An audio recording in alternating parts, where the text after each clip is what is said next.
السلام علیکم ورحمۃ اللہ وبرکاتہ۔ نئے سبق کے ساتھ ہم آپ کی خدمت میں حاضر ہیں۔ یاد رہے ہم سورہ واقعہ پڑھ رہے تھے اور سورہ واقعہ کی تقریباً 6 کلاسز ہو چکی ہیں۔ آج ہماری 7ویں یا 8ویں کلاس ہے۔ آیت نمبر 64 تک کل ہم نے پڑھا ہے۔ یہ پارہ 27 ہے سورہ واقعہ، اور انشاءاللہ ہم نے پورا قرآن ابھی مکمل کرنا ہے۔ صرف اور صرف 3 پارے پڑھے ہیں۔ ہمت جاری رکھیے گا، تو آپ کا ساتھ رہا تو انشاءاللہ ہم پورا قرآن مجید پڑھیں گے مکمل درست لفظ کے ساتھ اور تجوید کے ساتھ۔ ایک بات میں آپ سے کہنا چاہوں گی، اگر آپ ہماری روز کی یہ 15 سے 20 منٹ کی کلاس لیں گے تو مجھے یقین ہے کہ آپ کو کوئی آن لائن کلاس لینے کی ضرورت نہیں پڑے گی۔ تو اپنا قرآن گھر بیٹھے اور خود ہی ٹھیک کریں۔ تو چلتے ہیں اب آج کے سبق کی طرف۔ اعوذ باللہ من الشیطان الرجیم، بسم اللہ الرحمن الرحیم۔ لو نشاء لجعلناہ حطاما فظلتم تفکہون۔ لو لام زبر وا لو، یاد رکھیں جب بھی واو ساکن آ جائے، پیچھے والے حرف پہ زبر آ جائے تو اسے واو لین کہتے ہیں۔ لین کا مطلب ہوتا ہے نرمی سے پڑھنا۔ اس لفظ کو نرمی سے پڑھا جاتا ہے، واو لین کو، اور اسی طرح یا لین کو بھی۔ تو نرمی سے پڑھتے ہیں اور اس کو کھینچ کے یا لمبا کر کے نہیں پڑھتے، یعنی کہ لو، بس لو غلط، صحیح کیا ہے؟ لو لین نرمی کے ساتھ۔ نشاء، نون کو لمبا نہیں کرنا، نون زبر نہ، لیکن آگے جو مد آ رہی ہے شین کے ساتھ الف مدہ کے اوپر جو مد ہے، اس مد کو ہم تقریباً 4 سیکنڈ تک لمبا کریں گے، ٹھیک ہے؟ لو نشاء، حمزہ پیش او۔ اب بعض لوگ کیا پڑھتے ہیں؟ او، آئی نہیں بنانا، آپ نے اس کو حمزہ ہی پڑھنا ہے، ٹھیک ہے؟ لجعلناہ، پھر سے لام کو لمبا کیا تو معنی بالکل اس کے اپوزٹ ہو جائے گا۔ لجعلناہ، اب دیکھیں نون پہ کھڑی زبر ہے تو اس کو تو ہم لمبا کر رہے ہیں، لیکن لام کو زبر کی وجہ سے، جیم کو زبر کی وجہ سے ہم لمبا نہیں کر سکتے۔ لام زبر لا، جیم زبر جا، لجا، لجعلناہ حطاما۔ پھر سے ہا کا دھیان رکھنا ہے، کیونکہ ہا جو ہے اس کا مخرج مخصوص مخرج ہے۔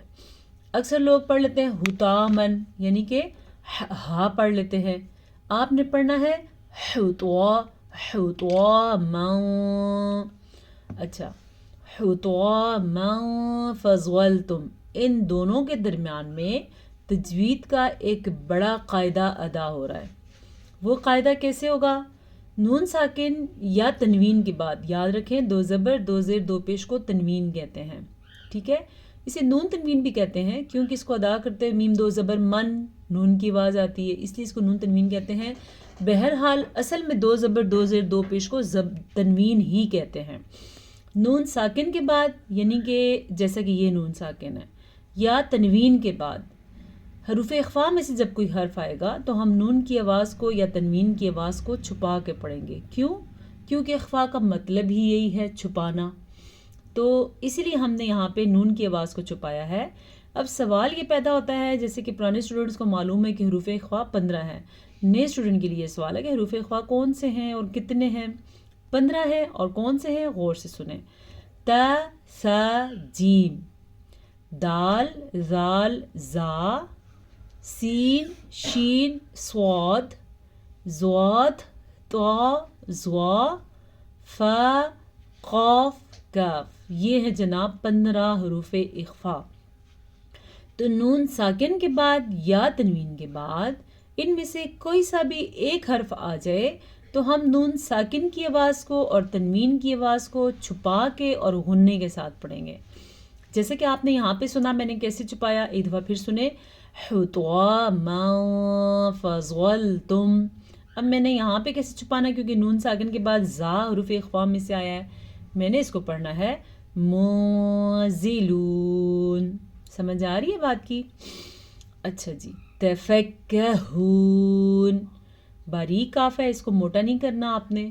اور تا اور توا کا فرق ہی یہ ہے، آپ نے یہاں پہ پڑھا حطواما، حطوا، توا کو پر پڑھا. 7 ایسے حروف ہیں جو ہمیشہ پر ہی پڑھے جاتے ہیں. زبر ہو، زیر ہو، پیش ہو، کسی بھی حالت میں 7 حروف پر پڑھے جاتے ہیں، جن کو آپس میں جوڑیں تو بنتے ہیں خسوا زختن قز. یہ وہ 7 حروف ہیں جو ہمیشہ پر پڑھے جاتے ہیں. اب میں کھول کے بتاتی ہوں. خا، صاد، ضاد، غین، طوا، قاف، زوا. ٹھیک ہے، اب اس کو پڑھا ہم نے حطوامن، جبکہ اس کو ہم پڑھیں تفکہون. تا نرمی سے اور شارٹ پڑھا جاتا ہے. ٹھیک ہے، یہ باریک یہ شارٹ زبر کی وجہ سے ہم نے پڑھا. کاف باریک ہے اور ہا یہ گلے کے آخری حصے سے نکلتا ہے، تو اسے ہم پڑھیں گے تفکہون. انا لمغرمون. نون کے اوپر شد ہے تو نون کا غنہ ادا کریں گے. ایک چیز اپنے ذہن میں رکھیں، جب بھی نون پہ شد آئے گی یا میم پہ شد آئے گی، دونوں پہ غنہ پیدا ہوگا. غنہ کس کو کہتے ہیں؟ ابھی میں ادا کروں گی، آپ نے دھیان دینا ہے. انا، اس کو غنہ کہتے ہیں جو میں نون پہ رکی اور پھر میں آگے گئی. آگے الف مدہ بھی ہے تو دونوں پہ ادھر رکنا ہے اور آگے لمبا بھی کرنا ہے.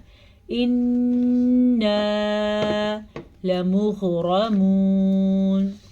اچھا جی، غین بھی پر پڑھا جاتا ہے. ابھی جو میں نے آپ کے سامنے 7 حروف مستعلیہ پڑھے ہیں، اس میں زوا بھی ہے، توا بھی ہے، غین بھی ہے. ٹھیک ہے، تو ہم اس کو پڑھیں گے لمغرمون. را کو پر پڑھنا ہے کیونکہ را کے اوپر زبر ہے.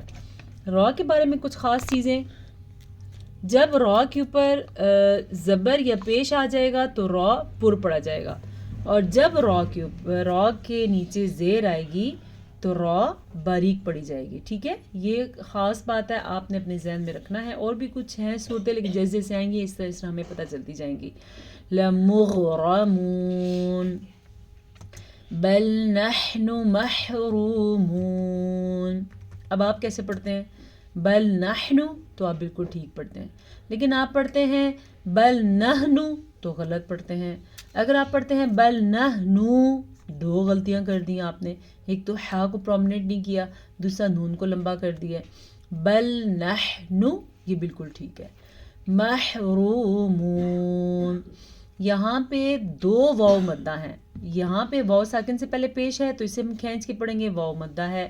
یہاں واو ساکن سے پہلے پھر سے پیش ہے تو اسے بھی کھینچ کے پڑھیں گے، یعنی کہ میم زبر مح، را پیش واو رو، میم پیش واو مو، محرومون، نون زبر نا، محرومون. اس طرح سے تو اکثر میری اسٹوڈنٹس جو ہیں وہ کیا کرتی ہیں، پہلا واو مدہ چھوڑ دیتی ہیں، دوسرا پڑھ لیتی ہیں. تو اگر آپ بھی ایسا کرتے ہیں تو ایسا نہ کریں.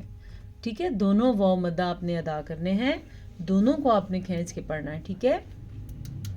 افرأیتم الماء الذی، حمزہ زبر آ، فا زبر فا، آفا. اچھا جی، حمزہ کی الف کی آواز جو ہے وہ الف آ ہی ہونا چاہیے، آ نہیں ہونی چاہیے، پھر وہ عین بن جاتا ہے. افرأی، حمزہ زبر آ، فا زبر فا، دونوں کو لمبا نہیں کرنا کیونکہ دونوں کے اوپر بڑی زبر ہے. را کو پر پڑھنا ہے کیونکہ را کے اوپر بھی زبر ہے. را پہ زبر یا پیش ہو تو را پر پڑھی جاتی ہے، را کے نیچے زیر ہو تو را باریک پڑھی جاتی ہے. افرأیتم الماء الذی، مد 4 سیکنڈ تک لمبی کرنی ہے. اکثر لوگ لام کو موٹا کر کے پڑھتے ہیں، آپ نے نہیں پڑھنا کیونکہ لام کسی بھی صورت میں موٹا نہیں پڑھا جاتا. ہاں، لفظ اللہ کی بات کریں تو وہ کچھ صورتوں میں پر پڑھا جاتا ہے، 2 صورتوں میں پر پڑھا جاتا ہے، 1 صورت میں باریک پڑھا جاتا ہے. لیکن جو لام ہے وہ کسی بھی صورت میں پر نہیں پڑھا جاتا. پر میں سمجھاتی ہوں آپ کو. مطلب اکثر لوگ پڑھتے ہیں ما الذی، ایسے پڑھتے ہیں، بہت سارے لوگ پڑھتے ہیں. اگر آپ ایسا پڑھتے ہیں تو بھی اسی وقت ٹھیک کر لیں. الذی نہیں ہے، یہ الذی ہے. ذال نرمی سے پڑھا جاتا ہے، آگے یا ساکن سے پہلے زیر ہے تو یہ یا مدہ ہے، تو اس کو بھی ہم کھینچ کے پڑھیں گے. تشربون. را پہ زبر ہے تو را پور پڑی جائے گی زبر کی وجہ سے، اور یہاں پہ واو مدہ ضرور کرنا آپ نے. اَأَنتُمْ أَنزَلْتُمُوهُ، اَأَنتُم، یہاں پہ اخفا کا قاعدہ ہو رہا ہے جیسا کہ یہاں پہ ہو رہا تھا. جی کیسے ہوتا ہے وہ قاعدہ؟ نون ساکن کے بعد یا تنوین کے بعد حروف اخفا میں سے کوئی حرف آ جائے، جیسا کہ یہاں پہ تنوین کے بعد فا آیا ہوا ہے حروف اخفا میں سے، اور یہاں پہ نون ساکن کے بعد تا آیا ہوا ہے حروف اخفا میں سے، آگے بھی نون ساکن کے بعد زا آیا ہوا ہے حروف اخفا میں سے. تو یہ 15 حروف اخفا میں سے 2 حرف تو ابھی ہمارے سامنے موجود ہیں. تو پھر نون کی آواز کو ہم چھپا کے پڑھیں گے اور تنوین کی آواز کو بھی چھپا کے پڑھیں گے، لیکن غنّے کے ساتھ. کیسے؟ أَأَنتُمْ أَنزَلْتُمُوهُ، یہاں بھی ہم نے اخفا کیا اور یہاں پہ ہم نے واو مدہ کیا کیونکہ واو ساکن سے پہلے پیش ہے. ہا کے تلفظ کا آپ نے دھیان رکھنا ہے، یہ ہا ہے، ہا نہیں ہے. اکثر لوگ اس کو ہا پڑھ لیتے ہیں اور اکثر لوگ ہا کو ہا پڑھ لیتے ہیں. مِنَ الْمُزْنِ، نون زیر نی، نون کو لمبا نہیں کرنا کیونکہ نون کی جگہ صرف اور صرف زیر ہے. ام نحن المنزلون، اگر آپ پڑھتے ہیں ام نحن المنزلون تو ابھی ٹھیک کریں. ام نحن ہا کو کلیئر کریں اور یہاں پہ اخفا ضرور کریں، نون کو چھپا کے پڑھیں اور غنّے کے ساتھ پڑھیں. نحن المنزلون لو نشاء جعلناه أجاجا، یہاں بھی دیکھیں اب اخفا کا قاعدہ ہو رہا ہے. أجاجا فلولا، یہاں بھی تنوین کے بعد فا حروف اخفا میں سے آیا ہوا ہے، تو اس لیے ہم یہاں پہ نون تنوین کو چھپا کے بھی پڑھیں گے اور غنّے کے ساتھ بھی پڑھیں گے. ٹھیک ہے؟ فلولا تشکرون، پھر سے را کو پر پڑھنا ہے کیونکہ را کے اوپر پیش ہے. افرأیتم النار التي تورون، پھر سے حمزہ کو لمبا نہیں کرنا، فا کو لمبا نہیں کرنا، ان دونوں پہ زبر ہیں. اچھا نون پہ غنّہ کرنا ہے آپ نے، کیونکہ ابھی ہم نے یہ چیز پڑھی تھی کہ جب بھی نون پہ شاد آ جائے یا میم پہ شاد آ جائے، دونوں پہ غنّہ مسٹ ہے ہر جگہ پہ، جہاں جہاں نون یا میم پہ شاد آ جائے. اور کسی لفظ کا نہیں کہہ رہی میں، غنّے کے اس کے علاوہ ادغام بالغنّے کے قاعدے ہیں، وہ ہم کر بھی چکے ہیں اور پھر کر لیں گے، لیکن آج کوئی ادغام بالغنّہ آیا ہی نہیں ہمارے سبق میں. غنّہ کیسے ہوگا؟ افرأیتم النار التي، را کو پر پڑھنا ہے کیونکہ را پہ زبر ہے. تورون، پھر سے 2 واو مدہ ہیں، ایک یہ والا اور ایک یہ والا، دونوں کو کھینچ کے پڑھنا ہے یعنی کہ لمبا کر کے پڑھنا ہے. تورون پڑھیں گے تو غلط پڑھیں گے، تورون پڑھیں گے تو بھی غلط پڑھیں گے. ہم صحیح کیسے پڑھ سکتے ہیں؟ تورون. ٹھیک ہے؟ أأنتم أنشأتم شجرتها، أأنتم اخفا کا قاعدہ ہو رہا ہے. أنشأتم، یہاں بھی اخفا کا قاعدہ ہو رہا ہے. ایک چیز کا خاص خیال رکھیں، جب حمزہ کے اوپر اس طرح کا ساکن آ جائے تو وہاں پہ ہلکا سا جھٹکا پیدا ہوتا ہے. اگر ہم جھٹکے کے بغیر پڑھیں گے تو وہ تو پھر الف بن جائے گا. انشاتم، اگر کوئی ایسا پڑھتا ہے تو غلط پڑھتا ہے. پڑھنا کیسے ہے؟ انشأتم. ٹھیک ہے؟ شجرتها، را کو پر پڑھنا ہے کیونکہ را پہ زبر ہے. ہا کو اس طریقے سے پڑھنا ہے کہ گلے کے آخری حصے سے آپ نے نکالنا ہے. یہ کیسے؟ شجرتها. مد کا بھی دھیان رکھنا ہے کیونکہ یہ والی مد جو ہے یہ 2 سیکنڈ تک یا 2.5 سیکنڈ تک لمبی کی جانے والی مد ہے. ام نحن المنشئون، پھر سے ہا کے اوپر دھیان دینا ہے. ام نحن پڑھیں گے تو وہی بڑی غلطی کر لیں گے. ٹھیک ہے؟ کیا پڑھیں گے ہم اس کو؟ نحن المنشئون. یہاں پہ بھی اخفا کا قاعدہ ہو رہا ہے. ایک دفعہ پھر غور سے سنیں، جب نون ساکن کے بعد یا تنوین کے بعد حروف اخفا میں سے کوئی حرف آ جائے تو نون ساکن یا تنوین کی آواز کو چھپا کے پڑھتے ہیں اور غنّے کے ساتھ پڑھتے ہیں. یہاں پہ بھی ہم نے اس کو چھپایا اور ساتھ میں غنّہ بھی کیا. کیسے؟ منشئون. حمزہ کو نرمی کے ساتھ پڑھنا ہے، اگر آپ اس کو سختی کے ساتھ پڑھیں گے تو وہ عین بن جائے گا. ٹھیک ہے؟ نحن جعلناها تذكرة تذكرة ومتاعا للمقوين. نحن جعلناها، آئین کے تلفظ کا دھیان رکھنا ہے. اگر آپ اس کو پڑھیں گے جعلناها تو آپ ایک لفظ کو ہی الٹ پڑھ رہے ہیں، آپ ایک لفظ کو ہی چینج کر رہے ہیں. تو آپ نے کیا پڑھنا ہے؟ جعلناها، آئین پہ خاص دھیان رکھنا آپ نے، ہاں کے تلفظ کا بھی دھیان رکھنا ہے. اور تذکرۃ، را کو ہم پر پڑھیں گے کیونکہ را کے اوپر زبر ہے. کاف کو ہم نرمی سے پڑھیں گے کیونکہ یہ باریک کاف ہے. جناب آ گیا ادغام بالغنہ کا قاعدہ. تذکرۃ ومتاعا للمقوین. یاد رکھیں نون ساکن یا تنوین کے بعد یا میم واو نون ان چاروں میں سے کوئی سا بھی ایک حرف آ جائے تو وہاں پہ ادغام بالغنہ یعنی ان کو آپس میں ملا بھی دیتے ہیں اور غنے کے ساتھ ملاتے ہیں. جیسے کہ اس کو ہم نے ملایا تاؤں، یہ ادغام بالغنہ کی وجہ سے تنوین کے بعد واو آیا ہوا ہے. ٹھیک ہے، تذکرۃ ومتاعا للمقوین. جیسے یہ ادغام بالغنہ تھا، یہ ادغام بلا غنہ ہے، یہ اس کے اپوزٹ ہے. ادغام یعنی ان کو آپس میں ملائیں گے تو ضرور لیکن غنہ نہیں کریں گے. وہ کیسے؟ کیونکہ تنوین کے بعد لام آیا ہوا ہے. نون ساکن یا تنوین کے بعد لام یا را میں سے کوئی حرف آ جائے تو وہاں پہ نون ساکن اور نون تنوین کو ختم کر دیتے ہیں، ان کو آپس میں ملا دیتے ہیں اور غنے کے بغیر ملاتے ہیں. جیسے کہ متاعا للمقوین. اگر کوئی غلطی سے پڑھے گا متاعا للمقوین تو اس نے بہت بڑی غلطی کر دی. ٹھیک ہے، اس کو ہم پڑھیں گے متاعا للمقوین. ختم ہوتے ہوتے آیت کی ایک اور خاص چیز، یہاں پہ کلکلے کا قاعدہ ہو رہا ہے.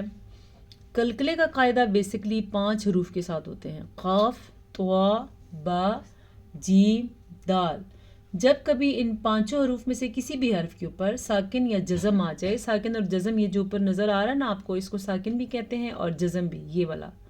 تو یہ آ جائے تو وہاں پہ جھٹکے کی کیفیت پیدا ہوتی ہے، اسی جھٹکے کو کلکلا کہتے ہیں. جیسے کہ للمقوین. ٹھیک ہے، یہ ہو گیا یہاں تک ہمارا سبق کمپلیٹ. اور آج ہم اتنا ہی پڑھیں گے اور پھر سے سبق کو پڑھیں، اپنی غلطیوں کو صحیح طرح سے ٹھیک کریں. صحیح طریقہ یہ ہے کہ جو چیز آپ کو لگتا ہے اب بتائی جاتی ہے کلاس میں کہ ایسے نہیں پڑھنا ایسے پڑھنا، اس کو پینسل سے انڈر لائن کر کے سائڈ پہ لکھ بھی لیا کریں، اس پہ کوئی حرج نہیں ہے.